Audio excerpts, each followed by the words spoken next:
Hey guys, आपका आपके अपने चैनल फिट इंडिया में बहुत बहुत स्वागत है। तो गाइज, जो आजकल की कंट्रोवर्सी चल रही है मुकेश सर को लेके, कुलदीप सर को लेके, तो कुलदीप सर ने उनका रिप्लाई किया मुकेश सर का, और मुकेश सर ने ऐसा क्या बोला था।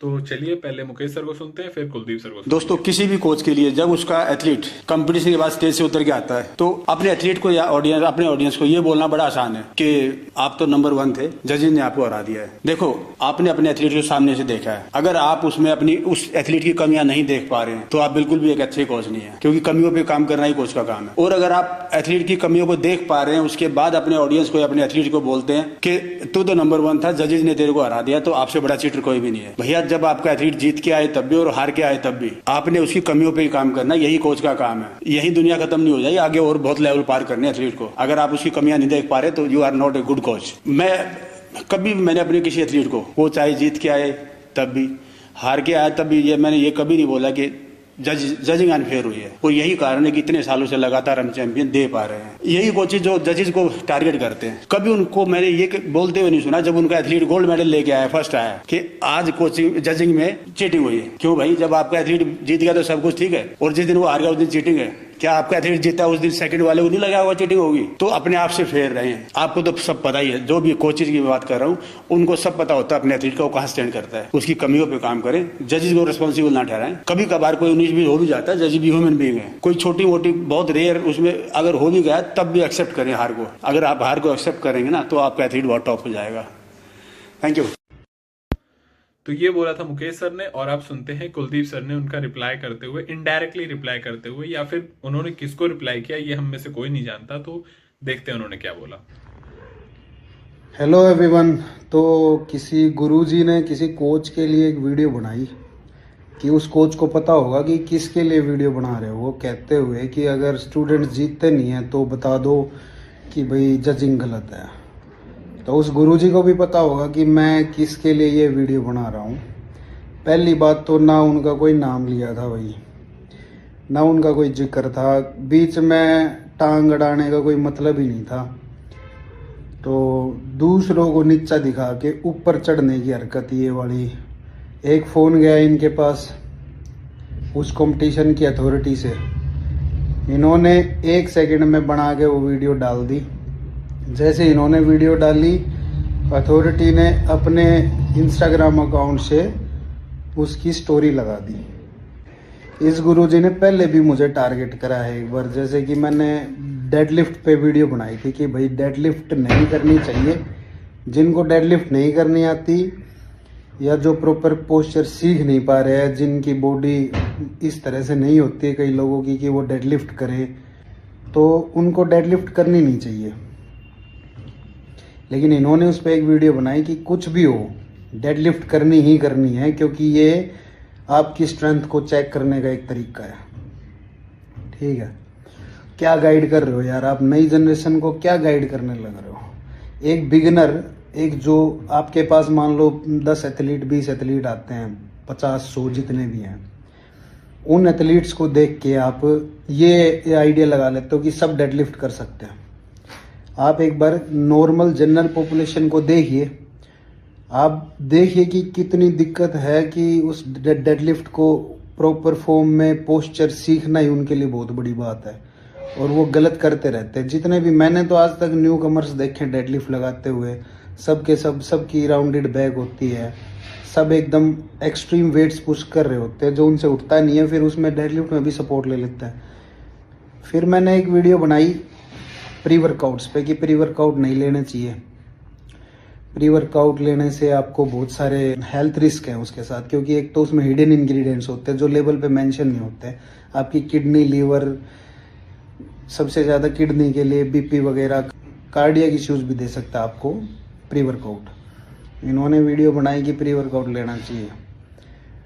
और जैसे कि हम कई इन्फ्लुएंसर्स बात करते हैं कि नए लड़के जो होते हैं, पहले अपने आप को फाइनेंशियली स्टेबल करो, उसके बाद आप बॉडी पे पैसा लगाना स्टार्ट करो, या फिर बॉडी पे पैसा लगाना स्टार्ट कर रहे हो साथ की साथ कैसे आपको इनकम जनरेट करनी है वो सीखो। क्योंकि एक बार आप कंपटीशन जीत भी गए तो भी ऐसा कुछ नहीं होगा कि पैसा बरसने लग गया, ब्रांड्स पैसा बरसाने लग गई।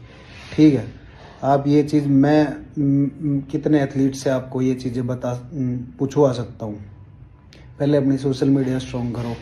ठीक है, अगर आपके पास बजट नहीं है तो ज़रूरी नहीं है कम्पीट करना। और ये लोग गाइड करते हैं कि कुछ भी हो, पैसन तो पैसन है भाई, पैसन के पीछे भागो, क्योंकि कोच की जेब में पैसा जाता है। फीस चार्ज करते हैं ये लोग।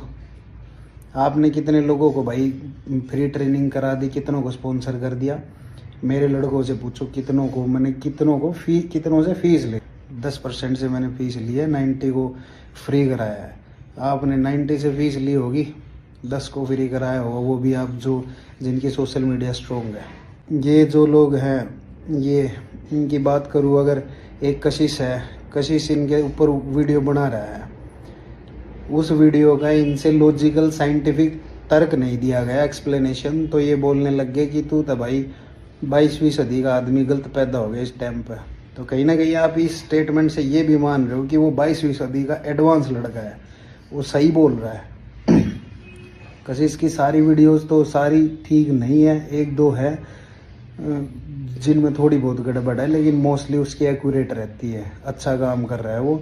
और आपको बाइसेप्स कर्ल स्ट्रेट बार से जो ये कहते हैं कि करनी ही करनी है, बिल्कुल नहीं करनी भाई।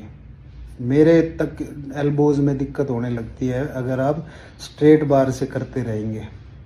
तो डंबल से कर सकते हो, इजड बार से, लेकिन ये लोग ये मानने के लिए तैयार नहीं है कोई इनसे ज़्यादा एजुकेटेड बंदा इंडस्ट्री में आ सकता है और इनको काट सकता है।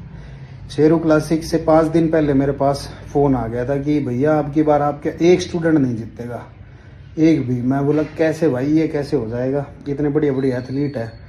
तो उन्होंने कहा कि अब आपका नाम चढ़ने लग रहा है। किसी मीटिंग से उसके पास इन्फॉर्मेशन आई कि कुलदीप सिंह यादव का नाम इतना ऊपर आ गया है, आधी से ज़्यादा इंडस्ट्री मेरे पास है। ऐसे ही नाम चढ़ता रहा तो इन लोगों की चलनी बंद हो जाएगी। तो कोई भी बंदा बराबर में ना आ जाए, ऊपर ना चढ़ जाए, तो टांग खींच रहे मिलके। ठीक है, राहुल फिटनेस को ही जिताते रहे अगर ये लोग, तो राहुल फिटनेस की फ़ैन फॉलोइंग इतनी हो जाएगी कि वो इनसे बड़ा हो जाएगा, कंपटीशन से बड़ा एथलीट का नाम हो जाएगा। सुनीत जाधव को ही जिताते रहे तो सुनीत जाधव भी भाई बॉडी बिल्डिंग का मसीहा हो जाएगा ना इंडिया में। तो एक साल किसी को जिता दो, दूसरी बार नीचे देगा मारो उसको, फिर नए को ले आओ उसको, फिर अगली बार मारो देगा। किसी को अपने बराबर में नहीं आने देना। मेरी वीडियो क्या थी, मेरी वीडियो का मैसेज क्या था वो देखा आपने कि भाई फ्रीडम कहाँ गया एथलीट का, मीडिया एक्सपोजर ही छीन लिया उससे। अगर आपकी जजिंग फेयर थी तो भाई मीडिया क्यों हटा दी वहाँ से? और अगर फेयर थी तो वो स्कोर कार्ड समझ में आया गुरुजी का? वो स्कोर कार्ड जो मैं दिखा रहा हूँ साफ दिख रहा है, उसमें एक बंदे ने जजिंग कर दी, जजिंग फेयर है। वो एक ही बंदा जजिंग कर रहा है, अगर वो बायस्ड हो सकता है ना। 3 बंदों की स्कोरिंग, 3 जज होते थे, उनकी स्कोरिंग बता रही है कि तीनों ने डिसीजन लिया ही नहीं है, केवल एक ही अपनी चला रहा है। और मीडिया को हटा दिया गया वहाँ से, तो कोई एक्सपोजर नहीं भाई। इनका कोई बड़े आदमी हो गए, बड़े नाम जितने भी इंडस्ट्री में, इनका फर्क नहीं पड़ता कि एथलीट को क्या मिल रहा है, उसके साथ क्या हो रहा है। ठीक है, 1 मिनट में वीडियो बना के डाल दी कि जजिंग जो है सो है। राहुल फिटनेस की 9th प्लेस मेरा सबसे बड़ा इश्यू है। देखो कि राहुल फिटनेस की 9th प्लेस बनती थी कि आप सारे अपने एक बार वीडियो करके देख लो। और वीडियो क्या देखोगे जब वीडियो है ही नहीं, बनाने ही नहीं दी किसी को। और कोई गुरुजी भाई, मैं अगर उधेड़ने पाया ना, मैं एक वीडियो, वो कशिश फिर भी समझ जाएगा। अगर मैं एक्सप्लेनेशन देने पाया ना, इतनी साइंस घुसा दूंगा मैं। अगर वीडियो बनाने पाया, एक एक्सरसाइज उधेड़ के फेंक दूंगा। ये जो ओल्ड स्कूल बोल के आपको नॉलेज दी जा रही है, ये old school principles, old school भी लॉजिकल थी, साइंटिफिक थी। ये ब्रो साइंस को ओल्ड स्कूल बोल रहे हैं। ब्रो साइंस है इनके पास, और कुछ भी नहीं है। कोई तर्क वितर्क नहीं है, कोई आधार नहीं है इनका कुछ भी। जो चीज़ बस क्या लॉजिक दिया गया उसको, भाई मैं 26 साल तक नुए करने लग रहा हूँ। 26 साल से अगर आप कोई गलती करते आ रहे हो, अगर गलत एक्सरसाइज कर रहे हो, तो इसका मतलब 26 साल से आप कर रहे हो, जो भी वो सही हो गया क्योंकि आप 26 साल से कर रहे हो उसको। है राहुल जो डिजर्व करता था, क्या मिला उसको? मैंने बताया कि भाई उसके ऊपर प्रेशर दिया गया, उसने अपनी उसकी ब्रांड की फिट लाइन के प्रमोशन के लिए, बिग मसल के प्रमोशन के लिए, क्योंकि उनका वो एथलीट था, प्रमोशन के लिए भी नहीं, ऐसे ही बस चला गया। कोई प्रमोशन नहीं किया उसने वहाँ पे। गेस्ट अपीयरेंस और गेस्ट पोजिंग वो कर सकता है, रूल्स में लिखा है, वो उसने करी। इन्होंने उस पर प्रेशर बनाया, उससे माफ़ी मंगवाई, सारी चीज़ें हटवा दी गई, उससे फ़ोन करवाए गए कि भाई उनको बोल कि मैं नहीं आऊँगा आगे से, ये वो। इतना प्रेशर बना दिया गया कि खेलने नहीं देंगे, सस्पेंड कर दिया। जब राहुल ने ये चीज़ें करी तो उधर से ब्रांड चिढ़ गई। इनका क्या जाएगा भाई, इनने अपनी ईगो दिखती है बस, ठीक है। राहुल को फिटलाइन ने निकाल दिया उसके बाद। जो बेचारे की थोड़ी बहुत कमाई एथलीट की होती है, इनको क्या पता एथलीट का घर कैसे चल रहा है। इनको 40,000 दिखते हैं, 40,000 जो ये ले लेते हैं एंट्री फीस के नाम पे, दे क्या रहे हैं। आप एथलीट हो यार, आप एज ए जनरल पॉपुलेशन आप ये चीज़ पूछा करो ना, आप सवाल उठाया करो आप कि भाई अगर मैं 30-40,000 रुपये दे रहा हूँ आपको कंपटीशन के नाम के, तो मेरे को क्या मिलेगा। कोई भी लॉटरी, कोई भी XYZ इन्वेस्ट कर रहे हो कहीं भी, कोई गेम खेलने के लिए भी आप अगर पैसा लगा रहे हो तो कम से कम है उस पैसे पे कितना रिवॉर्ड है, रेशियो उसका देखना होता है। क्या मिल रहा है आपको, कुछ भी नहीं। मीडिया तक हटा दी, क्यों जा रहे हो भाई वहाँ पे। अपनी सेटिंग से किसी को भी जिता देंगे, कोई बोलेगा उसको, फिर 2-4 गुरुजी आ गए इनकी सपोर्ट में। इस गुरुजी ने मुझे पहले भी टारगेट कराया, मैंने बताया कि मैंने इग्नोर किया। राहुल फिटनेस 2018, 19, 20, 21 में मेरे पास तैयारी करता था भाई। ये सबको पता नहीं होगा, राहुल भी कंफर्म कर देगा। वो हार चुका था कि भाई मेरे बस की नहीं है। उसकी थोड़ी इंटरनल हेल्थ ठीक नहीं चल रही थी, लीवर किडनी वगैरह थोड़ी वैसी हो गई थी। तो हमने दोबारा से रिहैब करा, प्रॉपर जो चीज़ें करनी चाहिए थी, दोबारा से उसकी हेल्थ ठीक हुई। धीरे धीरे स्टार्ट किया सब कुछ।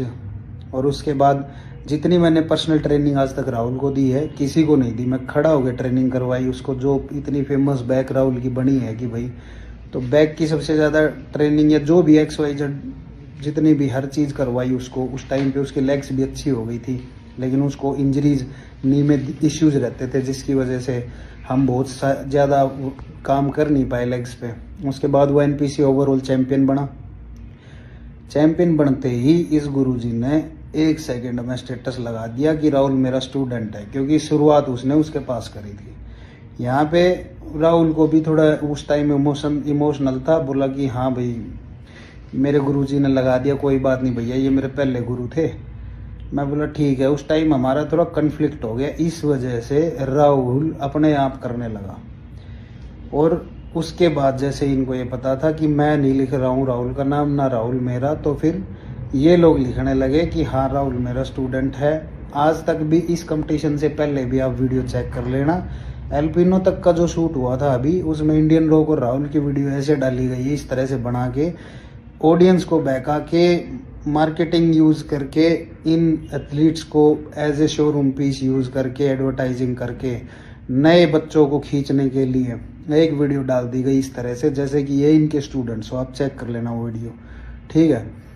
ऐसे ही राहुल के कंपटीशन से पहले, इस वाले कंपटीशन से पहले, सबको पता है मेरे पास कर रहा था, फिर से माय स्टूडेंट राहुल ये वो और गुड लक करके वीडियो डाली गई। इससे राहुल जब इसके पास जाने लगा है, मतलब ये जब से उनका नाम लेने लगे थे राहुल बन गया, उससे पहले तक कोई बड़े एथलीट इनके पास आते नहीं थे। इनके पास कितने एथलीट है, नामी गिरामी बड़े पुराने एथलीट कितने टिक गए, और कितने बॉडी बिल्डिंग के, कह रहा हूँ मैं, बॉडी बिल्डिंग के कितने एथलीट हैं इनके पास, बड़े सीनियर एथलीट। अगर ये ऐसे ही कोच थे तो इनके एथलीट मेरे पास क्यों आते हैं बताओ। और मैं तो फीस भी नहीं लेता कि लालच देगा भाई, मेरे को लालच हो, मैं तोड़ने लग रहा हूँ किसी के एथलीट, समझ रहे हो आप। तो ये अंदर ही अंदर पॉलिटिक्स होती है, नए बंदे को उठने नहीं देना, जलन, आउट ऑफ जेलेसी करे हुए ये स्टेटमेंट्स दिए गए हैं। दूसरों को नीचा दिखा गए, टांग खींच के ऊपर चढ़ना चाहते हैं, ठीक है। मैं तो इतनी इनको रिस्पेक्ट देता था, आगे से खुद बोलता था, राम राम करता था, मगर चलो लोकल भाई है अपने, लेकिन इनको हजम नहीं होती जी। तो मैं अपनी वीडियो यहीं ख़त्म करता हूँ राहुल जैसे एथलीट के साथ कि भाई क्या उखाड़ लेगा ये, कौन है इसके साथ। और नए उभरते हुए कोचेस के साथ ऐसे ही होता है, फिक्सिंग चल रही है, एक्सक्लूसिव राइट्स ले रखे इन्होंने, कोई और ऑप्शन है नहीं, एथलीट के साथ अपनी मनमानी करते जा रहे हैं। ठीक है, पेड कोलाब्रेशंस करके एक दूसरे किसी से भी अपने फेवर में चीज़ें बुलवा ली जाती हैं। जो जजिंग हुई थी उसका स्कोर कार्ड देख लो, एक जज डिसीजन क्यों लेने लग रहा है, 3 जजेस का होता है ना मेन तो। और अगर जजिंग तुम्हारी फेयर थी, बिना सेटिंग की थी, तो मीडिया क्यों हटा दी गई, फ्रीडम क्यों छीना गया एथलीट का। राहुल जैसे एथलीट पे प्रेशर बना के सस्पेंशन लेटर बिना किसी रीजन के देख के उससे माफीनामा मंगवा के दूसरे एथलीट्स को डराने के लिए ऐसे ऐसे वीडियोस बनाई जाती है। और इतना पैसा, इतनी फीस लेने के बाद एथलीट को कुछ नहीं दिया जाता है। तो क्यों ये सारे बिना फालतू में भाई क्यों इनका सपोर्ट करने लग रहे हो। कम से कम अपनी आवाज़ उठाना तो सीखो, इतना क्यों दबते हो। क्या कर लेंगे, थारे घर में रोटी पचावे हैं कि ये। डरो मत इनसे, अपनी सही बात रखो भाई, किसी का नुकसान थोड़ी कर रहे हैं हमने किसकी क्या। जब कोई पर्सनली टारगेट करेगा तो जवाब देंगे, ठीक है, नहीं तो हम अपना काम कर रहे हैं, आप अपना काम